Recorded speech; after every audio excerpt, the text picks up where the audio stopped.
જામનગર ચૈતર વસાવાની વધતી લોકપ્રિયતાથી ભાજપ ગભરાઈ ગઈ હોવાનો આપનો આક્ષેપ. ભાજપ સરકાર સામ, દામ, દંડ, ભેદની નીતિ અપનાવી રહી હોવાનો આરોપ. 2 વર્ષ પહેલા ચૈતર વસાવા સામે ખોટો કેસ કરાયો હોવાનો દાવો. ખેડૂતના પાક નુકસાન મુદ્દે માત્ર રજૂઆત છતાં કેસ કરાયો હોવાનું નિવેદન. જેલમાં ભાજપમાં જોડાવા માટે માનસિક દબાણ કરાયું હોવાનો આક્ષેપ. ચૈતર વસાવા આદિવાસી અને યુવાનોના હક માટે લડતા નેતા હોવાનું જણાવ્યું. જિલ્લા અને તાલુકા પંચાયત ચૂંટણીમાં આપને મોટી સફળતા મળ્યાનો દાવો. નર્મદા જિલ્લા પંચાયતમાં આપનું શાસન સ્થપાયું હોવાનું નિવેદન. ધારાસભ્ય પદ જોખમાય તે હેતુથી બોગસ કેસ કરાયો હોવાનો આરોપ. ચૈતર વસાવાને ફરી જેલમાં મોકલવાની કાર્યવાહી સામે વિરોધ. આદિવાસી સમાજ અને આપ દ્વારા આંદોલનની ચીમકી. કાનૂની લડત માટે તમામ ઉચ્ચ અદાલતોનો સહારો લેવાશે. ચૈતર વસાવાને નિર્દોષ સાબિત કરવા આપ કટિબદ્ધ હોવાનું નિવેદન જામજોધપુરના આમ આદમી પાર્ટીના ધારાસભ્યે કર્યા.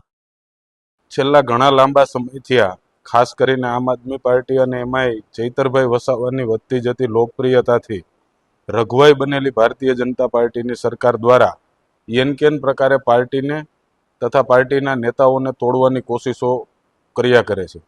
આજથી 2 વર્ષ પહેલા ચૈતરભાઈ વસાવા ઉપર ખોટો કેસ કરવામાં આવ્યો. ચૈતરભાઈ વસાવા ત્યારે એક સામાન્ય ખેડૂતની જમીન ઉપર ફોરેસ્ટ વિભાગના કર્મચારીઓ દ્વારા એમનો પાક નાશ કરી નાખવાના એક મેટર બાબતે અધિકારીઓને બોલાવી અને એમની સાથે જ્યારે ચર્ચા કરતા હતા, આમાં ખોટા કેસો કરાવી અને ચૈતરભાઈ વસાવાને જેલમાં મોકલવામાં આવ્યા. જેલમાં પણ ચૈતરભાઈ ઉપર પ્રેશર ટેકનિકથી ભારતીય જનતા પાર્ટીનો કેસરીઓ ધારણ કરી લેવાનું પ્રેશર ઊભું કરવામાં આવ્યું. પરંતુ ચૈતરભાઈ વસાવા ટાઈગર છે અને એ આદિવાસીઓના હક માટે, બેરોજગાર યુવાનોના હક માટે સતત લડતા આવ્યા છે. ત્યારે ચૈતરભાઈ ડર્યા નહીં અને ઝૂક્યા નહીં. અંતે ભારતીય જનતા પાર્ટી દ્વારા પાછલી જિલ્લા તાલુકાની ચૂંટણીઓમાં પણ જે રિઝલ્ટો આવ્યા એમાં 13 જેટલા તાલુકાઓમાં આમ આદમી પાર્ટીની તાલુકા પંચાયત બની અને નર્મદાના જિલ્લામાં નર્મદા જિલ્લા પંચાયત પણ આમ આદમી પાર્ટીનું શાસન સ્થપાણું. ત્યારે ફરીથી ચૈતરભાઈને ડરાવવા માટે એમનું ધારાસભ્ય પદ જોખમાય એ રીતે બોગસ કેસમાં એમને ફિટ કરી અને આજે ફરીથી એમને જેલ હવાલે કરવામાં આવ્યા છે.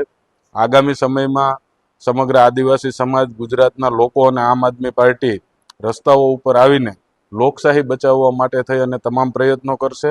આ કેસમાં પણ કાનૂની પ્રક્રિયાથી કાનૂની રાહે જે કંઈ પણ થઈ શકે તે આ તમામ ઉચ્ચ ન્યાયાલયોમાં જઈ અને ચૈતરભાઈ નિર્દોષ છે અને નિર્દોષ સાબિત થાય એવા તમામ પ્રયત્નો આમ આદમી પાર્ટી દ્વારા કરવામાં આવશે.